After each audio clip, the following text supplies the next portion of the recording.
A seleção brasileira até que enfim convenceu.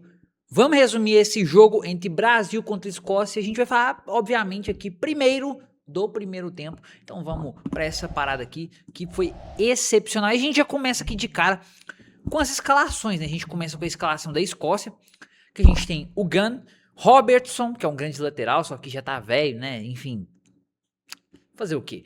Henry, McKenna, Patterson, temos o McGinn, Ferguson, McLean, McTominay, Duke e Shankland. Não, é Shankland. Enfim, vocês desculpem a minha pronúncia aqui, tá uma bosta, mas é isso. Vamos continuar, que a gente tem também a seleção brasileira. Que aí, cara, a gente começa a ver um esboço do que talvez vai ser essa seleção para os próximos jogos, para essas fases finais de mata-mata, que a gente via meio que um 4-2-4, só que se transformava em um 4-3-3. Né? As pessoas diziam que era um 4-2-4, mas enfim, aqui tá mais esboçado um 4-3-3 com 3 meio-campistas, né? A gente tem o Douglas Santos, o Gabriel Magalhães, o Marquinhos, o Danilo e o Alisson no gol.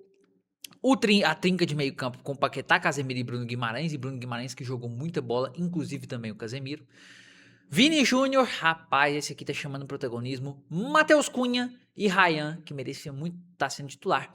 Essa foi a base do que foi esse jogo da seleção brasileira. E aí, os primeiros minutos de jogo é um Brasil que tenta se posicionar à frente da Escócia, que fecha suas linhas de marcação, que vai tentando, de todas as formas, tentar aparecer. De todas as formas, os caras estavam querendo criar jogadas, querendo fazer lance, querendo fazer gol. Só que também, ao mesmo tempo, foi um jogo muito físico, né? Igual a gente tá vendo aqui esse lance, em que o jogador da Escócia dá uma cotovelada na cabeça do senhor Lucas Paquetá, Matheus Cunha, Lucas Paquetá. E, cara, vence aqui criando outro protagonista nessa partida também. Além da seleção brasileira, o senhor árbitro dessa partida aqui, cara, o que é isso, cara? Assim, entrou totalmente desconexo no jogo, fazendo decisão absurda, lances que você fala assim, meu Deus, isso aqui é pra falta, ele não dava falta.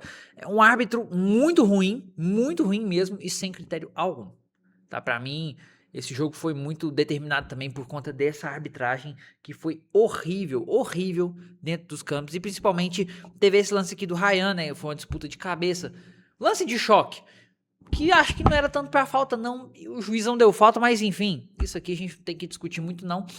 E aqui você via mais ou menos como que estava postado a seleção brasileira sem a bola. Era um 4-3-3, como vocês podem ver aqui, os três principais atacantes, o Cunha, ele um pouco mais recuado, ele não é um centroavante, ele é um falso 9 aqui, né? E aí você via mais ou menos um 4-3-3 ou um 4-2-4, como você quiser pensar. E de forma defensiva, baixava um desses meias e ficava no 4-4-2, né? O tradicional 4-4-2. E aí, acaba que passa esses primeiros minutos, o Brasil, com essa pressão alta que estava fazendo, acaba fazendo mais uma forcinha a mais. E aí o senhor Vinícius Júnior aproveita a chance aos 7 minutos de jogo. Já faz o 1-0 para a seleção brasileira e, cara, assim, um gol muito bem, vamos dizer planejado entre aspas, porque foi na pressão, né? Na saída de bola da Escócia que os caras estavam mal pra caramba. Os caras sequer conseguiram ir bem nessa partida, né? Essa é a grande verdade. E aqui você vê o lance, né? O Vini Júnior só esperando aqui no centro. Aqui na ponta a gente vê o Ryan pressionando o zagueiro, consegue pressionar, dá o passe pro Vini, o Vini dribla o goleiro, faz o 1-0. E o Vini, que muita gente estava criticando, e ele tá chamando o protagonismo. Agora é o momento para ele chamar, e realmente tá chamando o protagonismo. E com esse gol primeiro, são 3 gols nessa Copa do Mundo já. Então o cara tá disputando a artilharia, tá querendo, ele tá com sangue nos olhos, tá com vontade de fazer isso. Então a gente tá vendo uma seleção brasileira com muita ganância e um Vini que vinha sendo cobrado o protagonismo, e acredite se quiser, apareceu no momento que deveria aparecer, fez o 1-0. E cara, outra coisa que a gente tem que falar aqui, além disso, são os números da Cazé TV. Assim, eu estou impressionado com que a GTV sumiu, Globo sumiu, você não vê corte nenhum dos caras nas redes sociais, e a Cazé batendo 18 milhões ao vivo. Isso é recorde, isso é história. Isso é Cazé TV. É o que os caras estão fazendo. Assim, não tem nem muito o que a gente falar aqui, o quanto que tá revolucionando o mercado da Cazé TV. E, cara, depois disso a gente via muitas chances da seleção brasileira sendo criada. Inclusive, teve esse lance aqui em uma batida, uma batida de corpo entre o jogador da Escócia contra o Vinícius Júnior, que acabou não conseguindo ser muito efetivo nesse lance. Mas era um Brasil que vinha muito pra cima, principalmente com o Vinícius Júnior pelas pontas, pelas extremidades. Teve esse outro lance aqui do próprio Vinícius, que foi pra direita. E aí ele correu, deu um chute de trivela que passou pertíssimo do gol. Quase que saiu 2-0 nesse primeiro tempo ainda aos 19 minutos. Um lance muito perigoso. Senhoras e senhores, depois disso, o Vini ataca de novo os espaços. E da mesma forma que foi no primeiro gol, foi o segundo. Veio a pressão. E aqui, cara, entra o lance polêmico. Que aqui ele sai na pressão do zagueiro, tira do goleiro e vai lá, faz um golaço debaixo das pernas dele. Seria o 2-0, só que aí eu não sei qual foi o critério dessa arbitragem, eu não entendo. Fica o questionamento aqui dessa arbitragem, porque eles foram protagonistas dessa partida, estão sendo pelo menos neste momento. E aí o Vini vem para fazer a pressão no zagueiro da Escócia. E aí, senhoras e senhores, o próprio zagueiro tropeça no pé do Vini e o idiota desse juiz achou que foi falta do Vini. Foi falta de ataque, mas não fez sentido nenhum esse lance. E aí, simplesmente, não gol. Então, ficou no 1-0, com uma arbitragem pífia, medíocre, que não tinha critério e não estava sabendo o que estava fazendo dentro de campo. Arbitragem totalmente confusa. Como é que faz um lance desses, sendo que o próprio zagueiro se estabanou, e aí você quer dizer que simplesmente o Vini fez a falta? Que o atacante fez... Cara, não faz o menor sentido, de verdade, o que essa arbitragem veio fazendo nesse jogo. E assim, cara... teve esse lance aqui, também que apareceu depois desse gol que foi anulado, que foi o Lucas Paquetá dando uma canetaça no lateral da Escócia. E a gente teve também a Escócia chegando.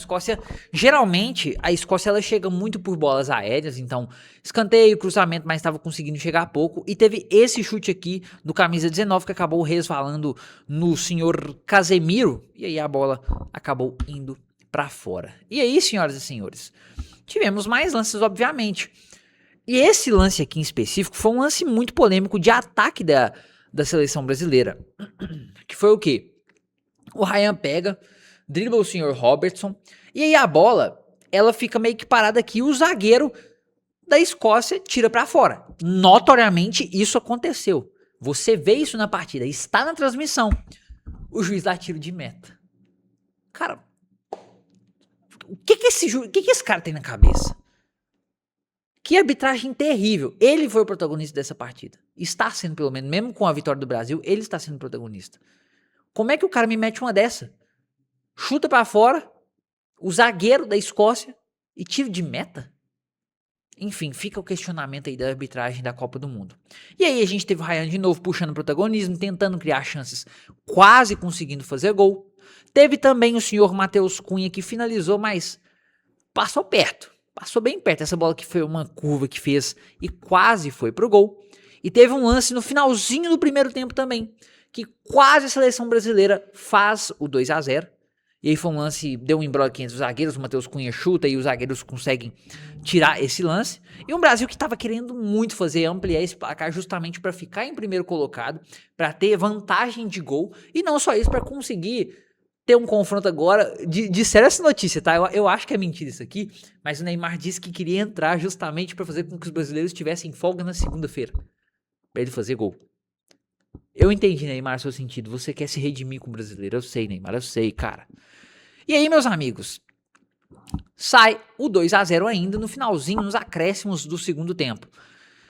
Em uma bola alçada do Bruno Guimarães, o senhor Vinícius Júnior resvala de cabeça em um posicionamento também da zaga da Escócia, faz o 2-0 e, como eu falei, esse desgraçado está chamando o protagonismo. Esse arrombado, se deixar, vai ser o artilheiro dessa Copa. Se você, Messi, não ficar esperto, porque o Messi tá jogando pra caralho também, mas se o Messi não ficar esperto, se o Cristiano Ronaldo, se o Mbappé, a gente tem um cara que já foi melhor do mundo. Que assim, não ganhou premiação, mas que chegou no final. E que tava nessa Copa justamente pra chamar o protagonismo, pra calar a boca do brasileiro, que falou que ele não tava chamando, que não tava indo da responsabilidade. Hoje, a gente tem que contar com ele. Porque Neymar, beleza, porra, joga pra caralho. mas não é o cara que a gente pode contar como protagonista, não. Pelo menos por enquanto. E aí, senhoras e senhores, tivemos outro lance do Ryan no finalzinho, uns acréscimos ali nos 6 minutos, que era o minuto final. E o Ryan foi lá, acabou que travou no Robertson. E, na verdade, nem travou no Robertson, né? Eu tô enganado aqui. Tá, eu me baguncei aqui, eu peço desculpas pra vocês, vamos voltar aqui no lance. O Ryan chuta, ele passa pelo Robertson, vai no goleiro e o goleiro acaba defendendo este lance absurdo, que poderia ter sido mais um gol.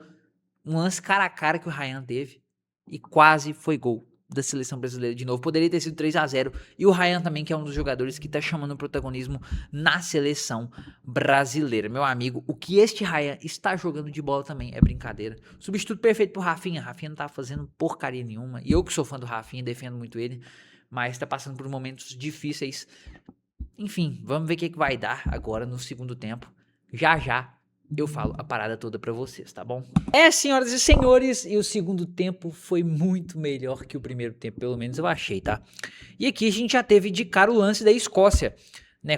Tentando finalizar, mas de cabeça acaba que o Alisson consegue rebater a bola, uma cabeçada bem forte, por sinal, mas deu certo. O Alisson também, que nessa partida foi um dos destaques que ninguém tá falando. Passou totalmente em branco. Alisson, grande goleiro da seleção, que agora nesse jogo mostra a confiança que nós estamos passando, que a seleção passa para os torcedores brasileiros, e era o que a gente precisava. E era o que realmente iria acontecer nessa partida. E tivemos outra coisa muito legal também que aconteceu, né, claro, mas eu vou discutir isso mais pra frente. E aqui a gente teve outro lance do senhor Vinícius Júnior, cara a cara com o goleiro.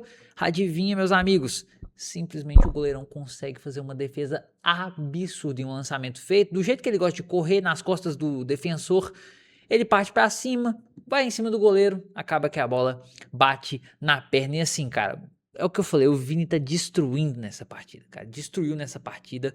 A gente teve outro lance também de fora da área, a seleção brasileira batendo, mas o goleiro consegue defender. E é isso. O Brasil no segundo tempo continuou tentando muito criar chances, muito criar algum tipo de jogada, tentar fazer mais gols. E o Vini também novamente puxando esse protagonismo. E é isso que a gente quer com ele, desde esse jogo até o mata-mata, até chegar no final e resolver uma partida no final de Copa do Mundo. Quem sabe? Com o senhor Vinícius Júnior. Cara, e foi sensacional também esse lance aqui. Foi o lance que eu mostrei pra vocês do Vini chutando. Que a bola vai lá e o goleiro simplesmente faz a defesa. Senhoras e senhores, não demorou muito e essa pressão gigantesca fez resultado. Matheus Cunha fez o 3-0. E assim, a história do Matheus Cunha é muito legal, porque na Copa de 2022, esse mesmo Matheus Cunha não foi convocado. E aí a gente viu toda aquela situação, todo aquele imbróglio com o jogador que ficou muito triste, ficou revoltado por não ter sido convocado. 2026 chega, ele é chamado, simplesmente deitando e rolando na seleção brasileira, 3 gols em 3 jogos. Isso tá mostrando tanto que ele tá jogando bola. O tanto que esse cara de subestimado tá sendo um dos melhores jogadores da seleção brasileira. Tá aparecendo, tá fazendo gol e tá resolvendo a parada. E foi o que aconteceu hoje de novo, fazendo o 3-0. E um belo gol, tá? Belo gol. E cara, assim, depois disso, o Brasil tomou uma pressão, mas uma pressão bem fraca da seleção da Escócia, né? O Alisson também tava catando muito bem, tava aparecendo no momento certo, passando confiança, até que enfim, graças a Deus. E teve essa defesa aqui, que foi a mais absurda dele no jogo. Assim, ele aparecendo. É isso que a gente quer do Alisson. Em momentos que precisam, o cara ir lá e fazer e resolver a parada. E foi o que aconteceu. Alisson fazendo uma defesa espetacular, conseguindo tirar a bola de uma forma estratosférica e aparecendo, claro, os zagueiros para tirarem da área. Grande Alisson, é isso que a gente quer do nosso goleiro da seleção brasileira. E aí, aos 65, começa as substituições. A gente vê o Martinelli entrando e, se eu não me engano, saindo o Lucas Paquetá também. Aqui, ó. Você vê o Martinelli sai, ó, o Martinelli entra, o Lucas Paquetá sai, o Lucas Paquetá que fez uma partida razoável, mediana, não vou dizer para mais que isso. E depois, além da saída dele, teve também a do Casimiro, que saiu, e aí entrou o Fabinho. E por que aconteceram essas mudanças? 2 jogadores que já estavam com cartão amarelo. Então, eles entram neste motivo justamente para poupar um pouco mais a situação. Para entender o tanto que é importante cada momento e cada decisão nessa Copa do Mundo de 2026. E agora, não só do destaque pra seleção brasileira, mas também pro árbitro. Que, cara, que árbitro ruim, mano. Beleza, a seleção ganhou de 3-0, né? Passa meio que em branco. Mas se o Brasil tivesse empatado ou perdido, aí seria bem complicado. Aí seria bem complicado a situação desse senhor árbitro, viu? Que, pelo amor de Deus, que arbitragem horrível, cara. Horrível, não soube coordenar o jogo, fazendo tudo de errado. Mas enfim, e aí, meus amigos? Passa-se um tempo, a seleção continua ofensiva. E aí a gente olha pro banco de reserva. A torcida gritando. O Neymar, caralho, até que enfim. Até que enfim, cara. Tão pedido. Aqui nesse momento, coçando a bunda, mas enfim. Tão pedido. Glória a Deus que esse cara entrou em campo de novo. Sim, e aí oficialmente ele entra. Sai o Matheus Cunha que fez o gol, que jogou muito bem. E entra o Neymar que a gente tava esperando tanto, e a torcida brasileira ovacionando. Entra aos 75 minutos. E começa bem, tá? Tenta fazer cruzamento, tenta ajudar a contribuir em ações ofensivas e consegue contribuir em alguns momentos. Teve um escanteio que passou muito perto, em que ele manda muito perto da área. E depois desse escanteio, teve outro lance com o Vinícius Júnior. O Vini chega cara a cara com o goleiro, só com um passe do Neymar. E aí você já vê de cara, o cara entra em poucos minutos, já mandou um passe decisivo que quase fez o Vini fazer outro gol. Isso mostra a importância do Neymar. E com certeza, como a gente falou, ele não vai ser o cara de entrar nos 90 minutos todos do jogo. Entrar no final do segundo tempo, faltando 20, 30, para achar algum passe e para tentar resolver a situação. E quase aconteceu. Com o Vini chegando cara a cara, chutando, mas o goleiro defendendo. Também teve outro lance aqui no cruzamento, se eu não me engano, o Douglas Santos, que também muito subestimado. Jogou pra caramba essa partida, fez o arroz com feijão bem feito, defendeu bem, chegou bem no ataque. É um cara que é muito bom e que agora com certeza está sendo muito valorizado. E aí o Vini acabou perdendo e desperdiçando também essa outra chance. Tivemos mais uma chance também da seleção brasileira. Neymar faz um cruzamento de escanteio, Gabriel Magalhães ia dar um voleio, ia ser um golaço, mas aí o zagueiro acaba passando na frente e é isso. Acaba que o jogo se encerra, tem um último lance ali que o Vini tenta fazer o gol, o Neymar também tá junto, mas acaba que não dá certo. Mas enfim, uma seleção que passa confiança e que agora nós chegamos para os 16avos de finais. Por enquanto sem saber se será Japão ou se será Holanda. Mas o que a gente sabe é que vai ser segunda-feira às 2 horas da tarde, então fique esperto que a gente vai ter resumo aqui, vai ter muito conteúdo para vocês. E é isso. Tamo junto, pessoal, já me segue se você gostou desse resumo e pode falar se foi uma bosta, se foi bom, enfim. Tamo junto e até o próximo vídeo.